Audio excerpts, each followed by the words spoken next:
मुझे शिकायत है समाज के उस ढांचे से जो इंसान से उसकी इंसानियत छीन लेता है, मतलब के लिए अपने भाई को बेगाना बनाता है, दोस्त को दुश्मन बनाता है। मुझे शिकायत है उस तहजीब से, उस संस्कृति से जहां मुर्दों को पूजा जाता है और जिंदा इंसान को पैरों तले रौंदा जाता है, जहां किसी के दुख दर्द पे तो आंसू बहाना बुज़दिली समझा जाता है। हिंदी सिनेमा जगत में कुछ ऐसे नायाब कलाकार हुए जिन्हें आधार माना जाता है सिनेमा का। गुरुदत्त ऐसी ही शख्सियतों में शुमार थे। एक सरल, संवेदनशील और दिग्गज अदाकार, एक विश्व स्तरीय निर्माता निर्देशक जिन्हें प्रकाश और छाया के कल्पनाशील उपयोग, भावपूर्ण दृश्य बिंब, कथा में कई विषय वस्तुओं की परतें गूंथने की अद्भुत क्षमता और गीतों के मंत्रमुग्ध छायांकन ने भारतीय सिनेमा के सबसे निपुण शैलीकारों में ला खड़ा किया।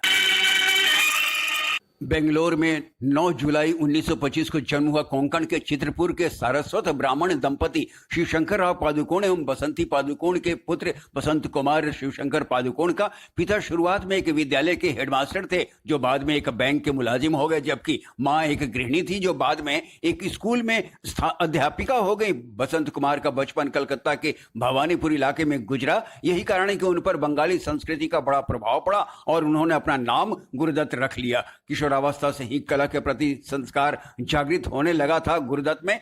आर्थिक कठिनाइयों के कारण स्कूली शिक्षा मुश्किल से मिल सकी, परंतु रविशंकर के अग्रज उदय शंकर की संगत में इंडिया कल्चर सेंटर में रहकर नृत्य, नाटक व संगीत की तालीम ली। जीविकोपार्जन हेतु कलकत्ता के लीवर ब्रदर्स फैक्ट्री में टेलीफोन ऑपरेटर की नौकरी तो की, मगर शीघ्र जी भर गया और माता पिता के पास बंबई लौट आए। इस बीच अपने चाचा के सहयोग से प्रभात फिल्म्स पूना से जुड़े, जहां 1944 में फिल्म चांद में श्री कृष्ण की एक छोटी सी भूमिका मिली। लाखा रानी में वे सहायक निर्देशक थे, तो पीएल संतोषी के फिल्म हम एक हैं में सहायक निर्देशक के साथ नृत्य निर्देशन का दायित्व निभाया। यही उनकी मुलाकात अभिनेता रहमान एवं देवानंद से हुई, जो बाद में अच्छे मित्र बने। 1947 में प्रभात फिल्म्स के साथ अनुबंध समाप्त होने के बाद इलस्ट्रेटेड वीकली नामक साप्ताहिक पत्रिका के लिए लिखते रहे। इन्हीं दिनों आत्मकथ्यात्मक शैली में कश्मकश नाम से पटकथा लिखी, जिस पर कालांतर में फिल्म प्यासा बनी। गुरुदत्त जब जमीन तलाश रहे थे, गीता राय चौधरी नाम की गायिका तेजी से उभर रही थी। फिल्म दो भाई के लिए उनका गाया मेरा सुंदर सपना बीत गया तो जैसे गुरुदत्त के दिल के तारों को झंकृत कर दिया। 1951 में देवानंद ने अपने नवकेतन फिल्म्स के बैनर तले बाजी का निर्माण शुरू किया, तो गुरुदत्त को इसके निर्देशन की जिम्मेवारी देकर प्रभात फिल्म्स के दिनों के अपने वादे को पूरा किया। तकदीर से बिगड़ी हुई तकदीर बना ले, तकदीर बना ले, अपने पे भरोसा है तो ये दाव लगा ले। इस गीत की गायिका गीता राय की आवाज के गुरुदत्त दीवाने थे, तो गीता जी गुरु के प्रभावशाली व्यक्तित्व पर मुग्ध थी। बस अंतर्मुखी प्रवृत्ति के होकर भी आंखों ही आंखों में बहुत कुछ कहे जाने वाले दोनों एक दूसरे के करीब आए और 1953 में गुरुदत्त से शादी कर गीता जी गीता दत्त हो गई। इस बीच गुरुदत्त के निर्देशन में देवानंद व गीता बाली अभिनीत 1952 में प्रदर्शित हुई क्राइम थ्रिलर फिल्म जाल।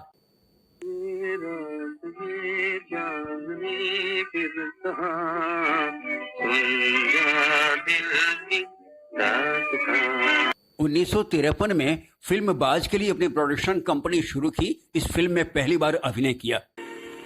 आसमान हमेशा मोहब्बत करने वालों का दुश्मन रहा है और वो हम दोनों पे भी बिजली गिरा सकता है। इसी तरह फिल्म आर पार, मोहब्बत कर लो दी भर लो, आज किसने रोका है, पर बड़े गजब की बात है, इसमें भी धोखा है, और मिस्टर एंड मिसेज 55। इधर तुम हंसी हो इधर दिल जवा है, ये रंगीन रातों की एक दास्तां है में भी अभिनय के साथ उनका निर्देशन किया। गुरुदत्त के ही निर्देशन में प्रदर्शित हुई फिल्म सैलाब 1956 में फिल्म सीआईडी के लिए गुरुदत्त को तलाश थी एक ऐसी युवती की जो खूबसूरत होने के साथ उर्दू बोलने में सक्षम हो। उनकी तलाश पूरी हुई तब की दक्षिण भारतीय फिल्मों की भावुकता और व्यवहारिकता के साथ अद्भुत सौंदर्य का मेल लिए अभिनेत्री वहीदा रहमान के रूप में फिल्म सीआईडी में उनके शानदार डांस ने सबके दिलों को छू लिया।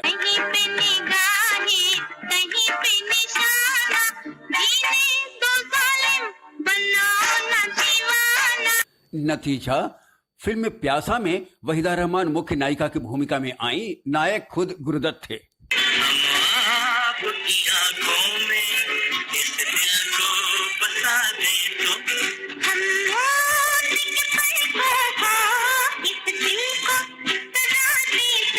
इसी फिल्म से बॉलीवुड की उत्कृष्ट और यादगार जोड़ी गुरुदत्त और वहीदा रहमान का प्रेम प्रसंग प्रारंभ हुआ। दोनों का प्यार अगर सबकी निगाहों में सबसे बेहतरीन था तो दोनों का जुदा होना भी किसी ड्रामे से कम नहीं। गुरुदत्त के प्रति अत्यधिक पॉजिटिव गीता दत्त के प्रतिरोध के कारण गुरुदत्त और वहीदा रहमान का ये प्यार मुकाम को हासिल नहीं कर सका। दोनों की अभिनीत फिल्म कागज के फूल उनकी असफल प्रेम कथा पर ही आधारित थी, जो हिंदुस्तान की पहली सिनेमास्कोप फिल्म थी। इसमें पहली बार 100 mm स्पेशल लेंस के प्रयोग के साथ बेहतरीन लाइटिंग का खूबसूरत संयोजन देखने को मिला। सिनेमा की कहानी को बढ़ाने के लिए गानों का उपयोग भी आरंभ हुआ।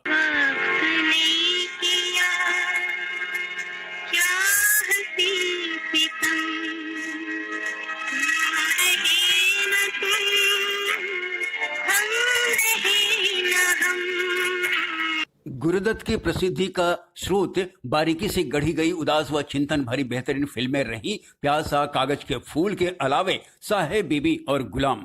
न जाओ सैया छुड़ा के बैया, कसम तुम्हारी मैं रो पड़ूंगी, रो पड़ूंगी।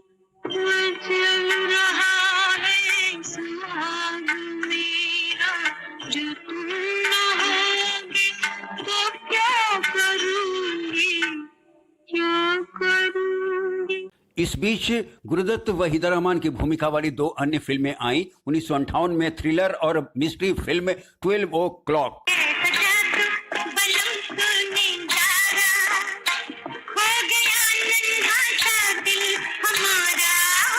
और 1960 में 14वीं का चांद। 14वीं का चांद हो या आफताब हो,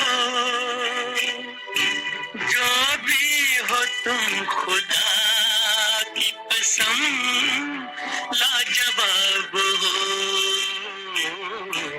इसके बाद गुरुदत्त अभिनीत कई फिल्में प्रदर्शित हुई। 1962 में सौतेला भाई, तेरे पैसे खा के मुझे ही बुद्धू बनाता है, भाइयों में फूट लगाया जाता है। 1963 में बहुरानी,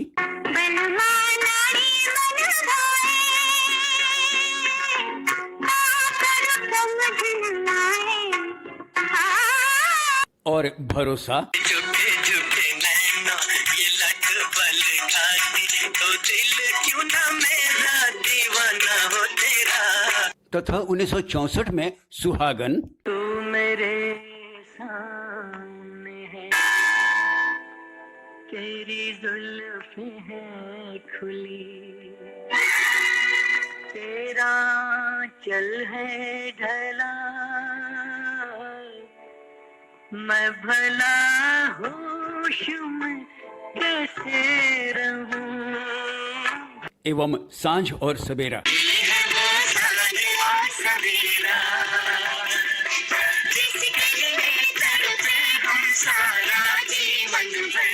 1966 में एक बार फिर गुरुदत्त ने एक निर्माता के रूप में फिल्म बनाई बहारें फिर भी आएंगी। दुर्भाग्यवश फिल्म व्यावसायिक दृष्टिकोण से खास कामयाब न रही। आपके हसीन रुख से आज नया नूर है, मेरा दिल मचल गया तो मेरा क्या कसूर है।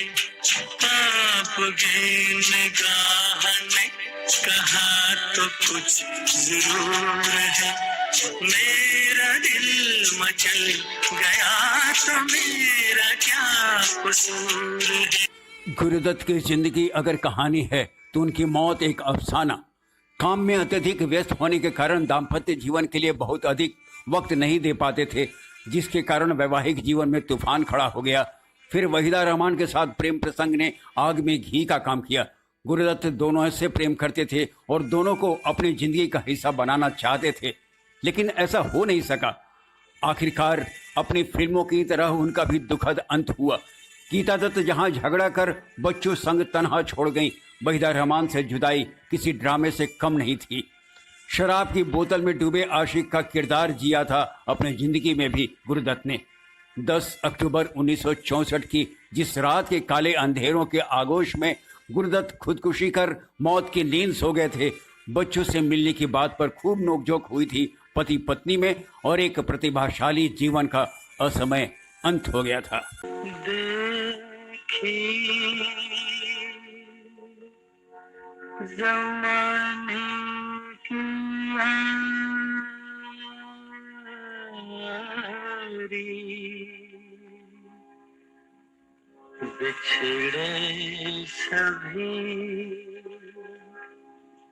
बिछड़े सभी बारी बारी।